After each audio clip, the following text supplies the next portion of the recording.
Hi everyone, Courtney here. Welcome to my new video series called My CFS Diary, where I share personal stories of my illness experience for Awareness Month.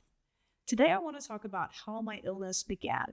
Now this isn't an easy topic for me, for a couple of reasons. First, I don't remember a lot of my childhood. My memory is very patchy and I usually need photos or other people's stories to fill in the gaps.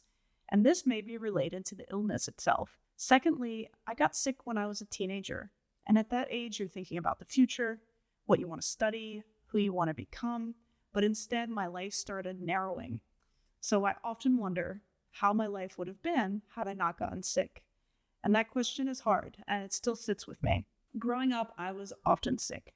I seemed to catch every virus that was going around, and I missed a lot of school. I remember one viral infection left me unable to walk for one day, but pretty much every virus would leave me out of school for weeks.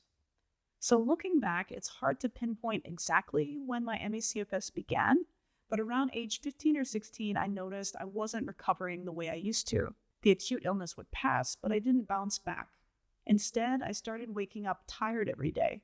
No amount of rest helped, and my lymph nodes often felt swollen. I was sleeping far more than usual, but I also experienced severe insomnia at night. Even small amounts of physical activity would knock me out. My brain was foggy, and my grades didn't collapse, but they did dip slightly. It felt like my mind and my body were no longer working the way they used to. Before this, I was very active. I played 3 competitive sports year-round, and I had real athletic goals. I wanted to play collegiate soccer. I maybe wanted to go pro one day. But when I got sick, my physical capacity dropped sharply. I couldn't keep up in practices anymore. My stamina was just gone. Despite all of this, I stayed on my teams. I pushed through. I just didn't want to give it all up. And of course, looking back, that was a terrible idea. But no one suggested that I rest. Doctors didn't have any answers. Most chalked it up to being a tired teenager or depressed. One doctor even told me I should just get a boyfriend, as if that would fix anything. Eventually, a doctor tested me for Epstein-Barr virus.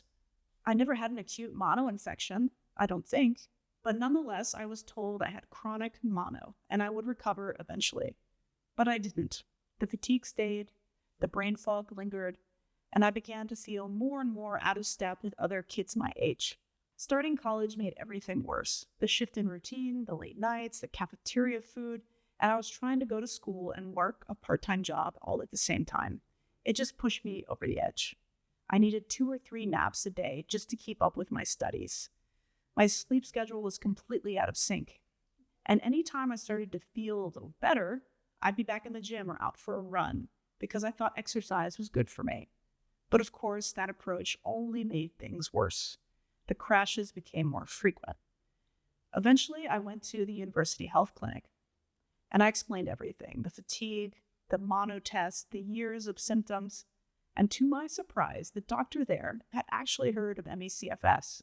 He told me that sometimes it can develop after an Epstein-Barr infection. This was in 2002. The doctor told me, maybe you have chronic fatigue syndrome. I finally had a name for what I was going through, but that diagnosis didn't come with a plan, no treatment, no explanation, just the vague hope that it might improve over time. So this was the beginning of living with ME/CFS, without any guidance, but still hoping that time alone would fix it. Thanks for listening to this part of my story. If you've had a similar experience or if this brought up memories of your own illness onset, I'd really like to hear from you in the comments. Please give this video a like, it helps others see it. And if you want to hear more, hit subscribe and check out the rest of my ME/CFS Diary series. I'll be sharing more personal experiences throughout Awareness Month. You can also visit my website for research-backed resources, blog posts, and online courses designed specifically for post-viral conditions. The link's below. Thanks again, and see you next time.